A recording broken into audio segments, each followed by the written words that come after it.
Welcome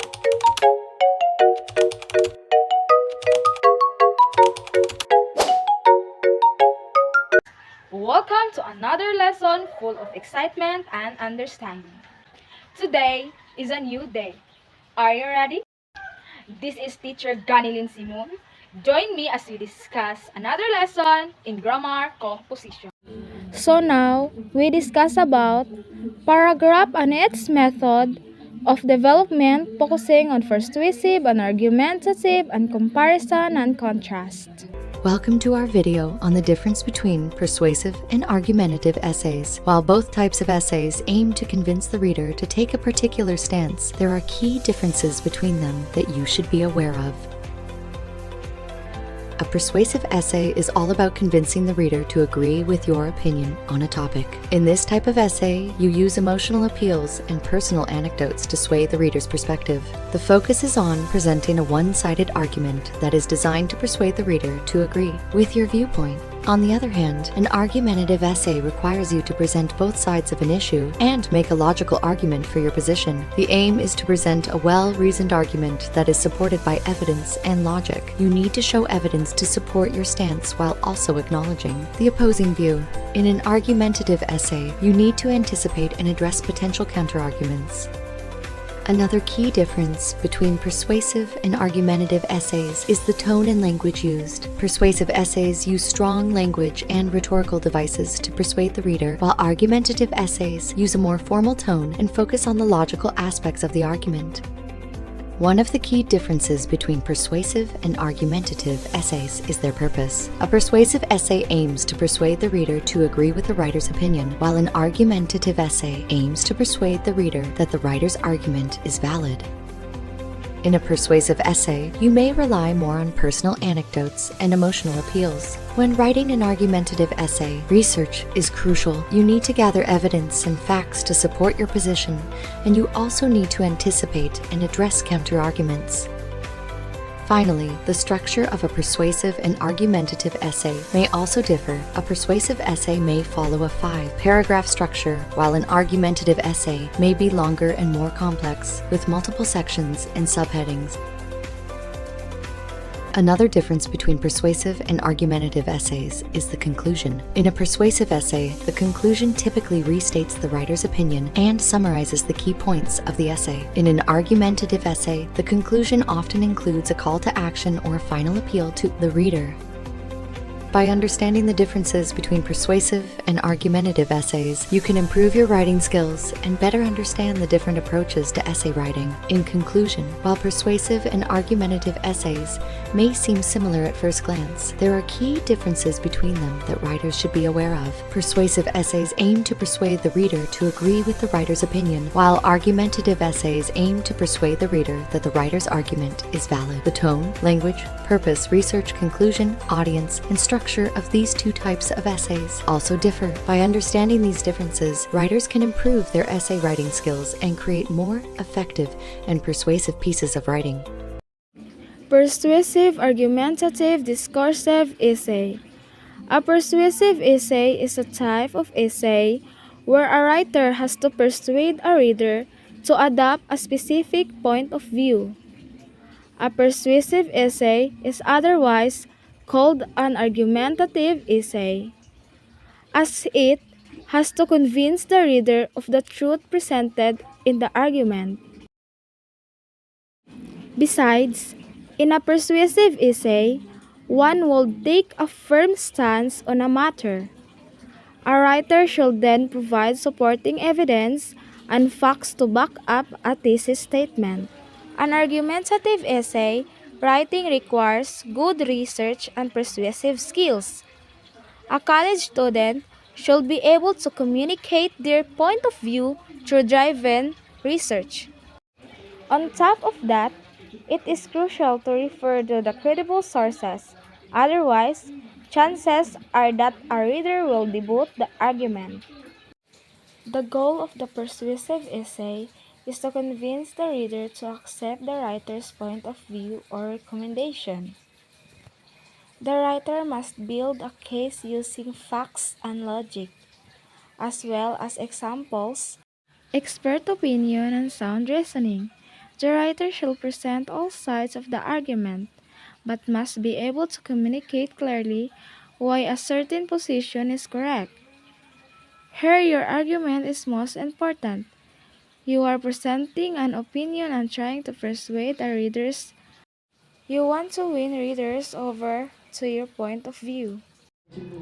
Main features: establish a steady stance.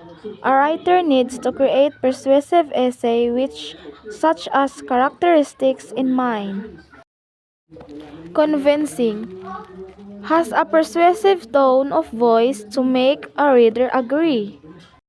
Accurate: provides valid information and current cases or events. Informative: focuses on facts, statistics, and evidence.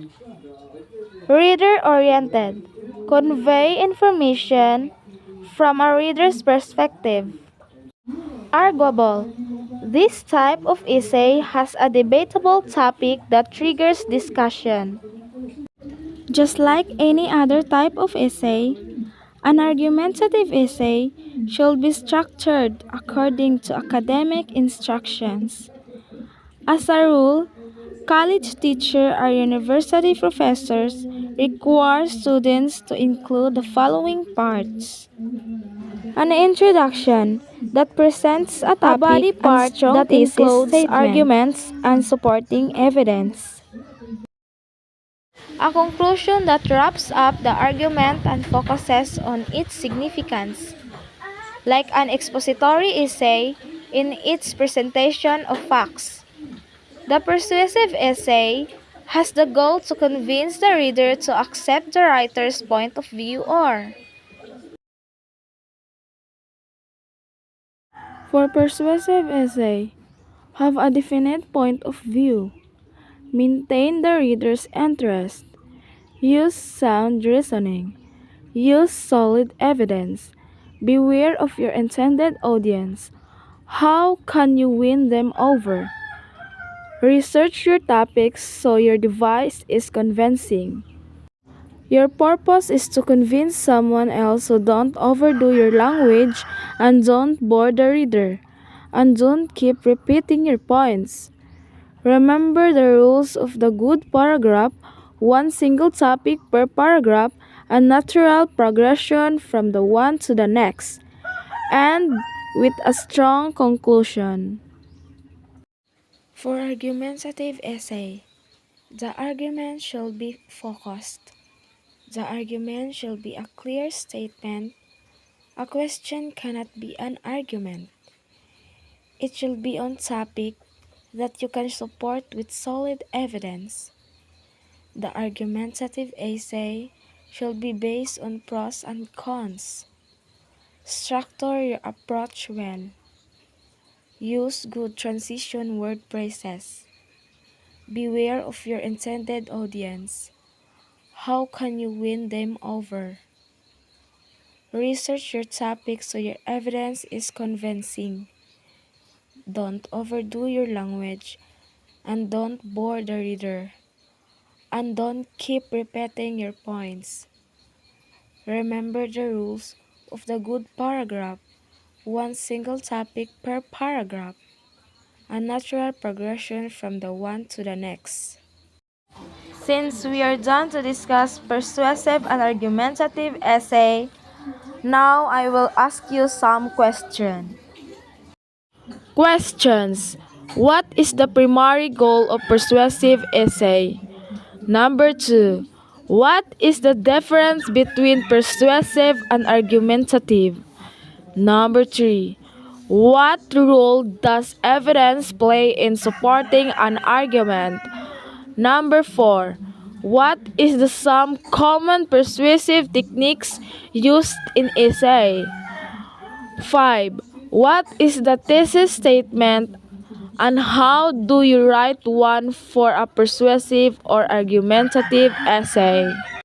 So let's move on comparison and contrast.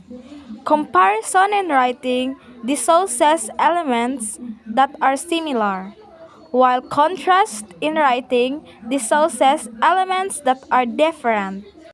So, How to write a compare and contrast essay. A compare and contrast is a style of essay that points out the similarities and differences between two or more subjects.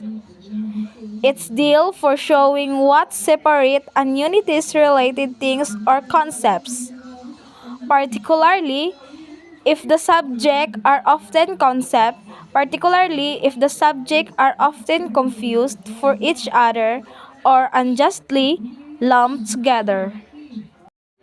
Compare and contrast essays have a lot in common with other essay types, but differ in many ways too, and that's the heart of comparing and contrasting by seeing the differences and similarities. The reader better understands each of the subjects by using the other subject as frame of reference. In this guide, we explain how to write a compare and contrast essay, including some advanced tips and examples. We discuss how to structure your essay and how to frame your thesis. But first, let's take a broader look at why comparison essays are so useful. Purpose of a compare and contrast essay. Let's say you want to write an essay about how great renewable resources are, but you spend a lot of your time explaining how fossil fuels work. To truly understand why renewable resources are so amazing, your reader needs a title background on their alternative fossil fuels. But the essay's attention is divided so equally that it's like there are two topics. That's when compare and contrast essay function at their best. If two topics relate to each other or define each other, you can better explain them both by showing case their similarities and differences. That goes double for topics that are often conflated or confused for each other. It helps reader when someone points out exactly what's the same about them and what's different. Unlike argumentative essay or persuasive essay, compare and contrast essay deal with multiple topics instead of focusing on one. The downside is that they don't describe the individual subjects as much as single topic essay. They're also a common assignment for college essay, since they show the instructor how well you grasp both subjects. How to structure a compare and contrast essay. The hardest part of structuring a compare and contrast essay is knowing when to talk about which subject. Essentially, you have three options. Block method. Subject by subject. You discuss one subject in full and then move on to the next subject. Alternating method. Point by point. You discuss one subject, take on a certain aspects, and then another subject take immediately afterward, followed by new aspects. Similarities and differences. You discuss all the similarities between your subjects and then all the differences, or vice versa, differences first and then similarities. No matter which option you choose, you have to pay particularly attention to topic sentence. Paragraphs in compare and contrast essay can get complicated, so it's crucial to have a good topic or introduction sentence for each paragraph to make a flow of ideas clear. So since we are done to discuss on compare and contrast essay, so let's move on questions. What is the purpose of a compare and contrast essay. How do you choose topic for a compare and contrast essay? What are the two main types of compare and contrast essay structures? How do you recognize a compare and contrast essay? How do you write a thesis statement for a compare and contrast essay? What is the difference between comparing and contrasting? So that's all about this video. I hope you learn about paragraph and its method of development, focusing on persuasive and argumentative and comparison and contrast. So see you next video. Thank you for watching.